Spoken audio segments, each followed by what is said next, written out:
I don't want equality of opportunity. I want the guarantee of opportunity. How do we get a guarantee of opportunity? Brothers and sisters, we begin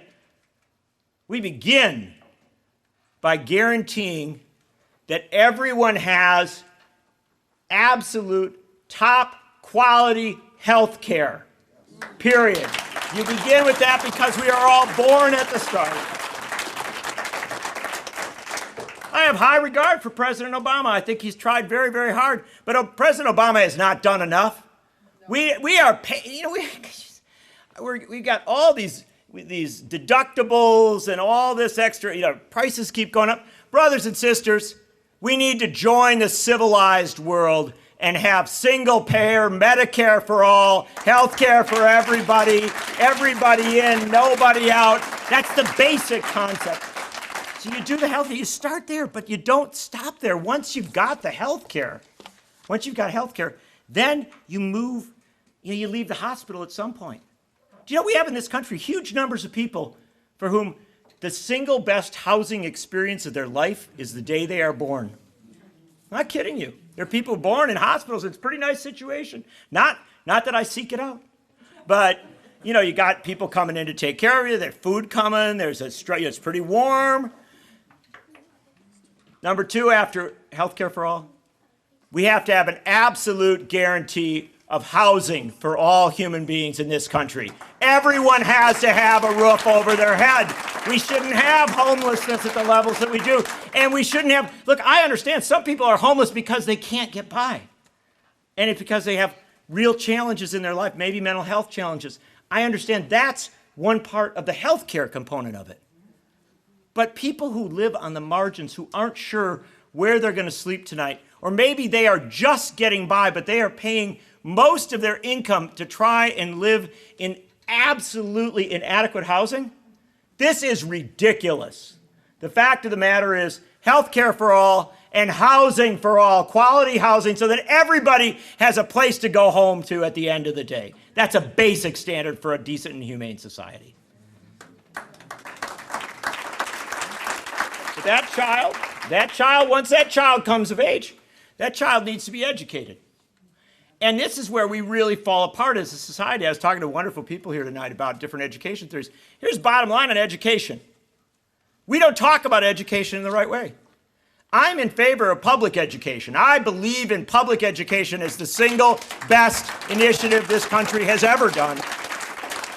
But I am entirely unsatisfied with our public education system as it today exists. I want more resources to go in it, and I want to recognize finally that it is not a teacher's job. It is not a teacher's job to babysit, to provide health care, to provide mental health care, to provide all the structural supports that society does not. I want to free America's teachers to teach, and I want our society to fill in the rest of those gaps, not to blame everything on public teachers and public education.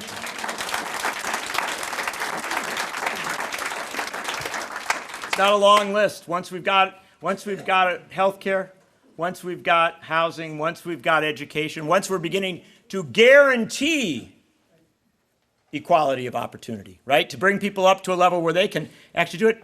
Then we talk about work.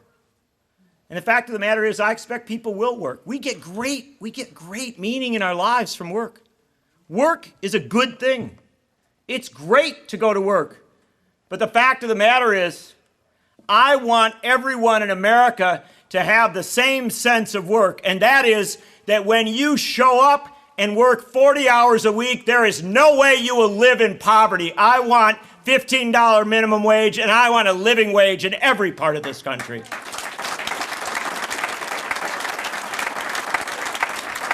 Work has to be compensated, and work has to be meaningful. And brothers and sisters, at the workplace, you should have the same voice you have in the rest of society, and so should you decide to join a labor union, you should have every right and opportunity to do so.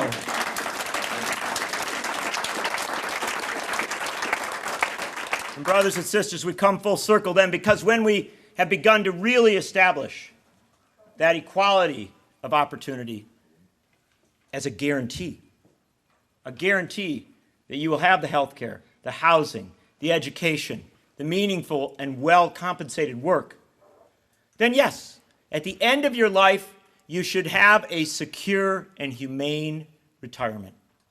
There's no doubt of that. And so I'm not satisfied with simply standing before you and saying that we should maintain Social Security, Medicare, and Medicaid. We should. But the fact of the matter is, I don't like Social Security. I don't. It's unsatisfactory. I'll fight to the end to defend it.